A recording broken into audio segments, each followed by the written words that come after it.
live by a Google Calendar. So I block time out to work on projects. And I never block anything less than an hour out. And in fact, an hour is usually too small of a time block for me, because I usually need about 2 hours of time blocked out to work on any one project, because everything has inertia.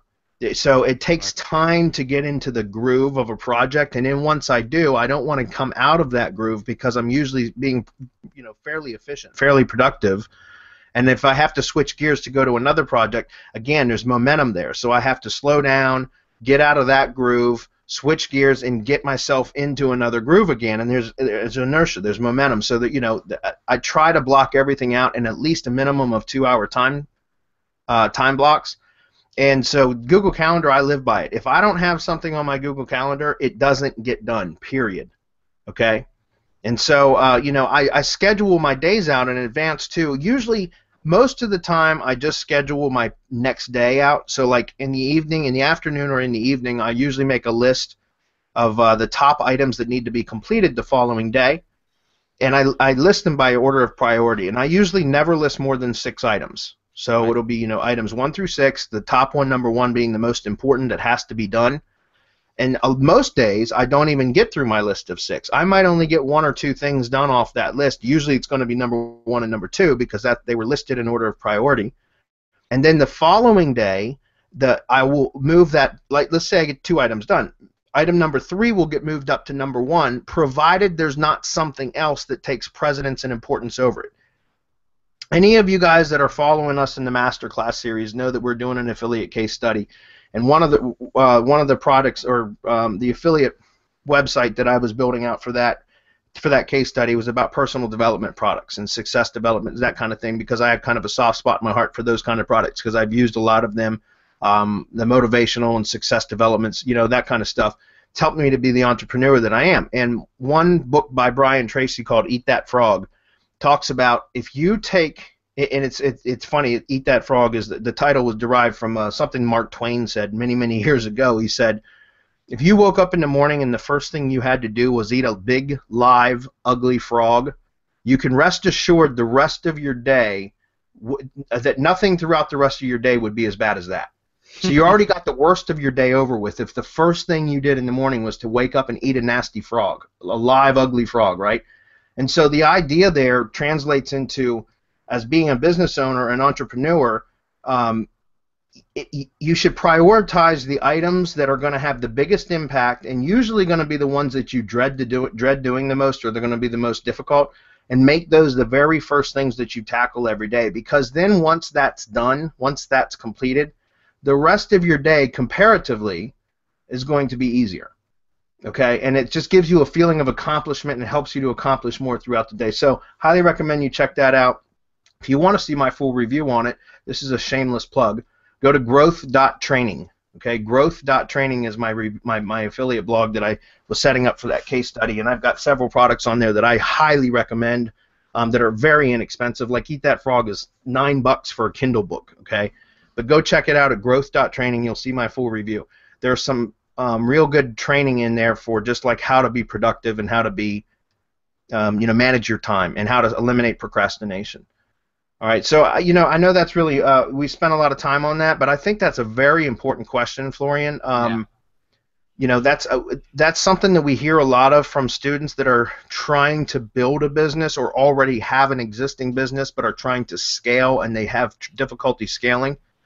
It's because time management. We all only have the same amount of hours in a day, and isn't it amazing how you see some people that get enormous amounts of work done, and then you struggle, and even like I've seen it before. Like Hernan just mentioned Ben Adkins. Ben Adkins is one of my favorites in the IM industry. I think he's one of the best. I really do. And he and his team put out so much content. It's unbelievable. I often wonder, how do they put out so much content? But it's because he's developed good habits and because he's developed a good team. Mm-hmm. And that's, I'm sorry, go ahead, Hernan. No, I was about to say that, yeah, he mentions exactly that and exactly how he does it on the Clarity program, that I was checking it out last week, and he mentions that he divides his day into 2 big parts. One day he's consuming information from the people that are already where he want to be, and the other part of the day he is outputting or he's producing information, and Yep. he blocks everything else that he might be distracted with, and he's just output information and share awesome value, provided that he's always growing his knowledge because he has been consuming a lot of useful information the previous part of the day. So I think it's a genius way of organizing the day. And but you need to be really laser focused to really, multitasking. I usually brag about that I'm a big multitasker, and that's not a good thing at all. No, it's not. You should No. focus. Yeah, and the main point here is that you should focus on what you want to achieve and the main activities that will grow your business. The rest is just fluff. Yeah. And so the last part of this, he asked about what kind of tools. Yeah, I use Trello also, Florian, for managing the outsourcers. Like whenever I set up training for outsourcers, I always develop what's called a working procedure, which is a step-by-step. It's a linear process. Step 1, Step 2, Step 3, Step 4, along with training videos, links to resources, that sort of thing. And I put those in the Trello boards and assign my VAs to that. That's for training. But for me personally, I don't use Trello for my own tasks.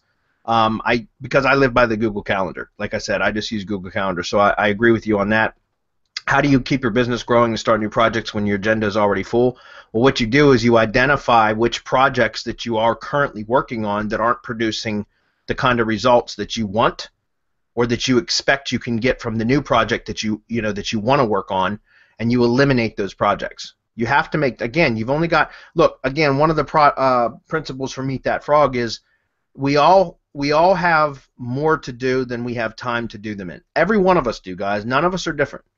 Okay, so what it is, you have to identify the things that are going to progress your business the most or give you the most benefit, because it could be personal goals, it could be relationship goals, spiritual goals, it could be anything.